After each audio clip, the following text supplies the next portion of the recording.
Nowadays, every household and almost every person has their own computer. When looking to buy a new computer, you have two choices. You could either buy a Mac or you could buy a PC. Now, the older generation, 30 and up, they tend to stick towards the PCs because that's what they were brought up on and that's what they know. Whereas the younger generation, kids my age, we like Macs because they're easier to use, and I guess we don't really have a bias towards PCs as the older generation does. But today I'm here to tell you that despite your age or your experience with computers, you need to buy a Mac. It's the only decision.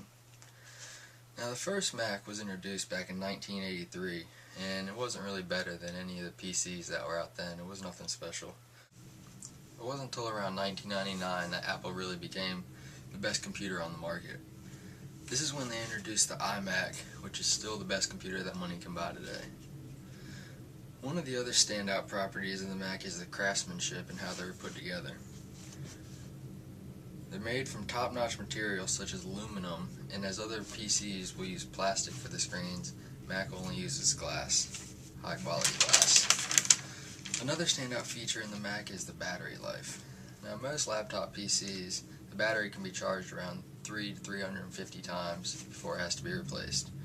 On a MacBook or a MacBook Pro, which is the laptop, it can be charged up to 1,000 times. One of the most desirable things about a Mac is the operating system. Now, during the 90s, Microsoft pretty much had a monopoly with its operating system, and it was installed on almost 90% of the computers around the world. Now there's a Mac operating system that blows the Windows one out of the water. It's so good, in fact, that Microsoft pretty much copied it and pretty much copied the latest version of the Mac operating system and called it Windows 7. Now, one of the cool things about the Mac operating system is its flexibility. So if you're a Windows person, you don't want to take the time to learn the new operating system, you can simply just download Windows onto your Mac and use it as if it was a regular PC. Now, if you try to go the other way and get the Mac operating system on a PC, you're probably going to run into some legal issues considering it's illegal. Now, one of the best things about the Mac operating system is how easy it is to learn and the simplicity of it. When you get a new Mac, it comes with iPhoto, iMovie, GarageBand, and iWeb. All are very good programs that puts the PC versions to shame. And the best part is they're free. So you're not only getting the best programs that are offered on either a PC or a Mac, you also don't have to pay for them. Now, all Macs come with built-in cameras and microphones, something that PCs can't say.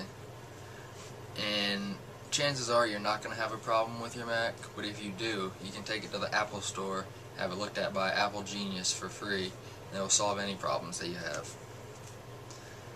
There's no company that sells PCs that'll do anything like this. And that's just one of the many advantages that Mac has over PCs. And as we all know, one of the worst problems with PCs is its ability to catch a virus.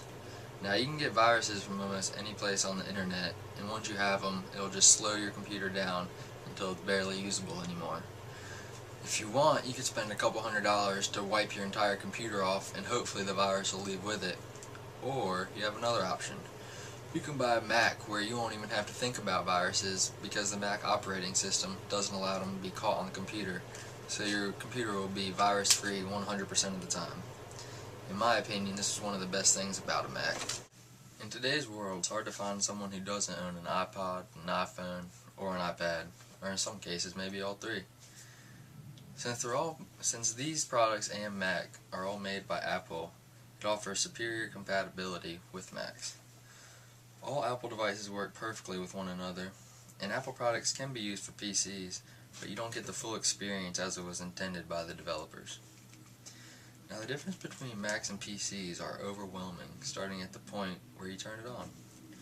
A PC usually takes several minutes to start up, and once it does start up, you can't use it for the first couple minutes because it's still loading and it will freeze. With a Mac, it's a different story. You can be surfing the web within seconds of pressing the power button. Now, once your computer is on, the speed of the Mac is alarming and the PC doesn't come close to the processing power. Alright, now you're probably saying to yourself, there must be a catch, they must cost a fortune. In the past couple years, Apple computers are about $800 to $1,000 less than they were about 5 years ago. So you're actually getting a better product with more features for less money. There are very few companies out there today that can say that. Now compared to PCs, Macs are very competitively priced and often less expensive than PCs with the same compatibilities. You can get a computer nowadays for a couple $100, but if you're planning on using it for a long period of time, you might as well get a Mac. For the product that you're getting, Macs are hands down the best computers on the market today. Now when I started college, I had a PC, and after a year or two, it got a lot of viruses on it and it became really slow. I searched around and I read a bunch of reports about what the best computers was, and after reading everything, it wasn't really an option. Mac was the only option. So I got one and I've had it for about 2 years now. I haven't had one problem, everything's gone perfect, and I would highly recommend Mac. It's really the only option to go if you're looking for a computer.